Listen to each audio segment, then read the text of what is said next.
국무총리와 국방부 장관이 동의한 것은 명백한 사실이므로 이 사건 문서의 내용은 허위로 볼 수 없다고 주장합니다. 그리고 피고인은 국가기밀권 행사라는 특수한 상황에서 사후 결제가 가능하다고 인식했고, 이 사건 문서는 부속실장의 서랍에만 보관하다가 폐기되어 행사할 목적 및 고의가 없었으므로 원심의 유죄 판단은 유법하다고 주장하고 있습니다. 그러나 원심이 설시한 바와 같이 이 사건 문서는 기한자인 부속실장의 권한 유무와는 별개로 대통령인 피고인이 직무상 권한으로 서명하고 결재한 문서이므로 허위 공문서 작성죄의 객체가 되는 공문서에 해당한다고 판단됩니다. 또한 헌법 제82조가 정한 문서주의와 부서제도의 취지에 비추어 이 사건 문서는 단순히 피고인이 2024년 12월 3일에 비상계엄을 선포하였다는 역사적 사실만을 표시하는 것이 아니라 2024년 12월 3일에 한 비상계엄 선포가 헌법 제82조가 정한 문서주의와 부서제도의 요청에 부합하게 그 절차에 따라 이루어졌음을 확인하기 위한 것으로 보아야 하고, 실제 피고인도 이와 같은 요청에 부합하게 이루어진 것과 같은 외관을 만들기 위해 이 사건 문서를 작성한 것으로 보이므로 결국 이 사건 문서는 표지와 표시된 내용과 진실이 부합하지 않은 것으로 판단됩니다. 그리고 원심이 설시한 바와 같이 피고인은 이 사건 문서에 기재된 작성 및 결재 일자와 실제 작성 및 결재 일자가 상이하다는 점을 명확히 인지하면서 이 사건 문서에 서명했다고 보이므로 피고인에게 허위 공문서 작성죄의 고의 및 행사할 목적 역시 인정된다고 보는 것이 타당합니다. 따라서 피고인에게 허위 공문서 작성죄의 공동 정범이 성립하므로 이 부분의 주장도 받아들이지 않습니다. 다음은 대통령 기록물 관리에 관한 법률 위반 및 공용서류 손상 부분입니다. 이에 대한 피고인의 항소 이유는 이 사건 문서는 대통령 기록물법상 정식 생산 절차를 거치지 않았으므로 대통령 기록물로 볼 수 없고, 부속실장이 국무총리의 요청에 따라 폐기하였으므로 이를 무단 손상이나 공용서류 손상으로 볼 수 없다고 주장합니다. 또한 피고인은 이 사건 문서의 폐기에 직접 관여하지 않았을 뿐만 아니라 사후 보고만 받았을 뿐이며 서명 당시에도 공적 성격을 인지하지 못했으므로 공모관계나 고의가 인정되지 않는다고 주장하고 있습니다. 그러나 이 사건 문서는 이 사건 비상계엄 선포라는 대통령의 직무 수행과 관련하여 작성되었고, 결재권자인 피고인이 서명함으로써 공문서로 성립되었으므로 대통령 기록물로 생산된 것으로 판단됩니다. 또한 공무소에서 사용할 목적으로 작성된 것으로서 형법상 공용서류에도 해당됩니다. 피고인이 주장하는 등록 절차 등은 대통령 기록물 생산 이후에 이루어지는 후속 절차에 불과하므로 이를 거치지 않았다는 이유만으로 법적 보호 대상에서 제외된다고 보기는 어렵습니다. 그리고 이 사건 문서는 대통령 기록물법이 정한 폐기 절차를 위반하여 폐기되었고, 이로 인해 공용서류의 효용을 해하게 되었으므로 대통령 기록물법상 무당 손상 및 공용서류 손상에 해당합니다. 대통령실 부속실장은 이 사건 문서를 폐기하기 전 피고인에게 폐기하겠다는 사실을 보고하였고, 피고인은 이를 승인하였으므로 피고인이 공용서류 손상의 고의를 가지고 국무총리 등의 이 사건 문서 폐기 행위에 가담하였음도 인정됩니다. 따라서 피고인에게는 대통령 기록물 관리에 관한 법률 위반 및 공용서류 손상죄의 공동정범이 성립하므로 피고인의 이 부분 주장은 받아들이지 않습니다.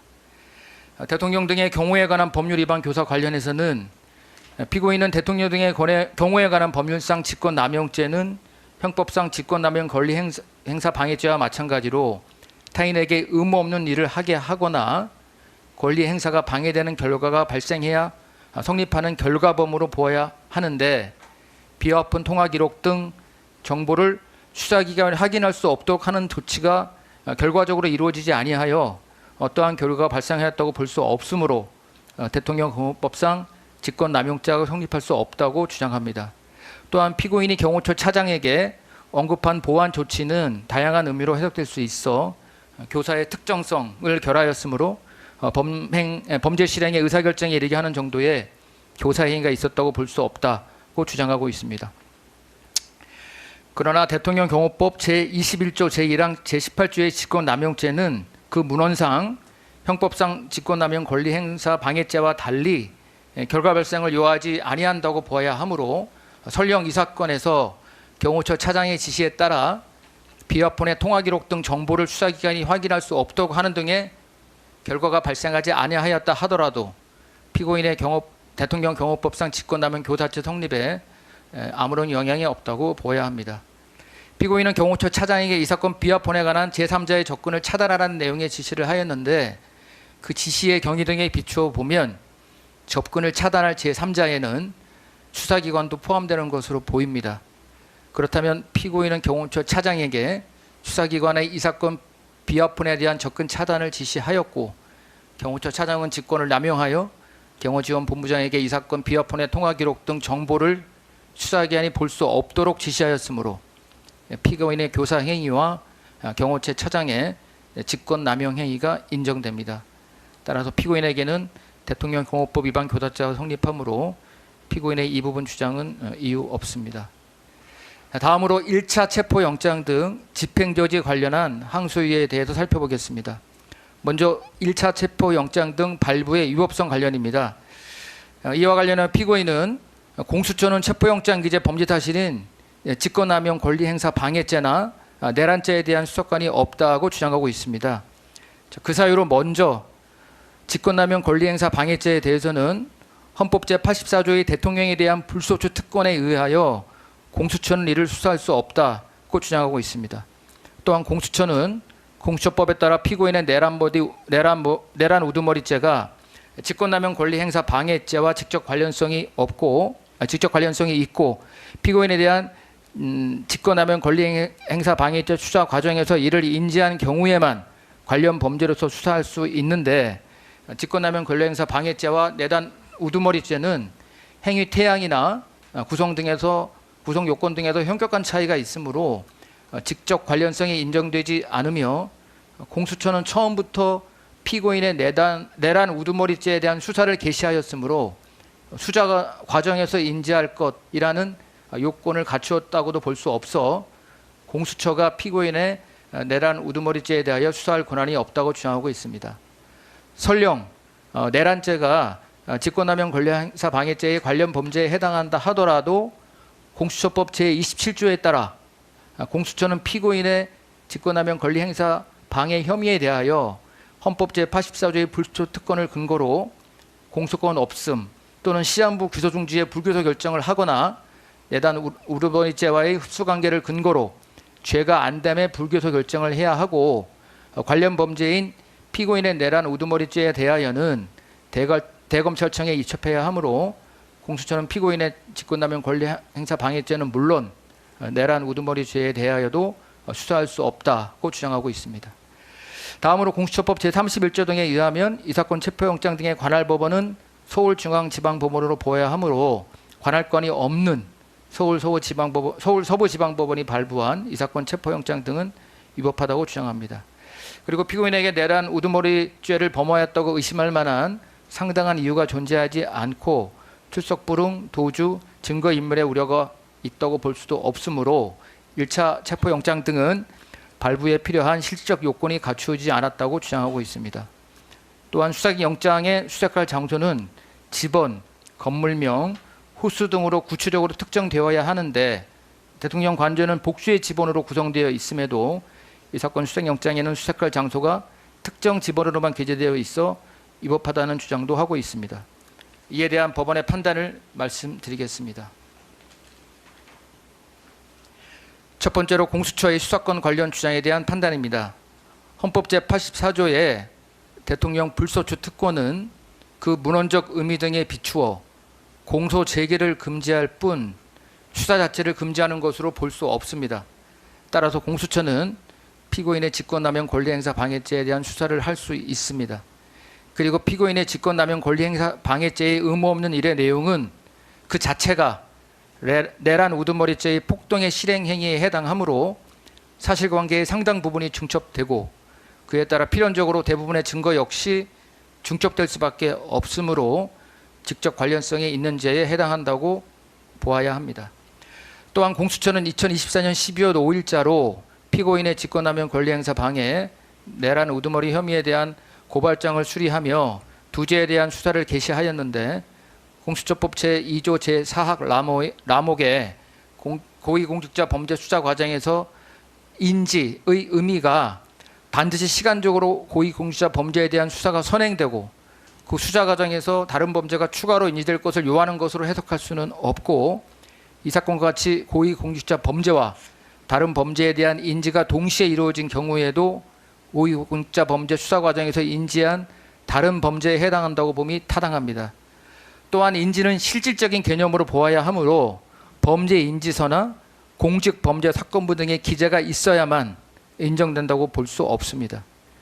공수처법 제27조와 관련하여 피고인은 공수처가 피고인의 직권남용 권리행사 방해죄에 대하여 불교소 결정을 할 수 있는 권한이 있음을 전제로 주장하고 있습니다. 피고인은 공수처법 제2조 제1호 다, 카, 파, 하목이 정한 고위공직자에 해당하지 아니하므로 공수처는 피고인에 대하여 수사권만 갖고 기소권을 갖지 아니하는 경우에 해당합니다. 공수처법 제26조에 의하면 이러한 경우 공수처 검사는 고위공직자 범죄 등에 관한 수사를 한 때에는 관계 서류와 증거물을 지체 없이 서울중앙지방검찰청 소속 검사에게 송부하여야 하고, 이에 따라 관계 서류와 증거물을 송부받아 사건을 처리하는 검사는 공수처장에게 해당 사건의 공소제기 여부를 신속하게 통보해야 합니다. 여기에서 서울중앙지방검찰청 소속 검사의 사건 처리란 공소제기와 불기소 결정을 모두 포함하는 종국 결정을 의미한다고 보아야 하므로 공수처가 수사권만 있고 기소권을 갖지 아니하는 사건에 관하여 공수처는 불기소 결정을 할 수 없다고 보아야 합니다. 따라서 공수처법 제27조는 공수처 검사가 불기소 결정을 할 수 있는 경우, 즉 기소권이 있는 사건에만 적용되는 것으로, 이 사건과 같이 공수처가 수사권만 갖고 기소권을 갖지 아니한 사건에는 적용되지 않는다고 판단됩니다. 결국 공수처의 기소권이 없는 피고인에게 공수처법 제27조가 적용된다는 점을 전제로 하는 피고인의 주장은 받아들일 수 없습니다. 서울 서부지방법원의 영장 발부 권한에 관하여는 원심이 설시한 바와 같이 공수처법 제31조를 근거로 수사 단계에서의 영장 발부의 관할이 서울중앙지방법원에 전속된다고 볼 수 없고, 공수처법 제47조가 준용하는 형사소송법에 따라 서울 서부지방법원에도 관할이 인정된다고 봄이 타당합니다. 체포영장 발부의 실질적 요건을 충족하지 못했다는 주장 관련해서는 이 사건 비상계엄 선포 이후 군 병력의 국회 진입 상황 등이 언론을 통하여 알려지면서 피고인에 대한 고발 및 수사 요구가 이어졌고, 2024년 12월 14일 국회에서 피고인에 대한 탄핵 소추안이 가결되었으므로 피고인이 직권남용 권리행사 방해 및 내란 우두머리 등의 죄를 범하였다고 의심할 만한 상당한 이유가 있음이 인정됩니다. 또한 피고인은 공조수사본부로부터 세 차례 출석 요구를 받았으나 모두 불응하여 정당한 이유 없이 출석 요구에 응하지 아니하거나 응하지 아니할 우려가 있는 때에도 해당하여 1차 체포영장은 실질적 요건을 충족하여 발부된 것으로 판단됩니다.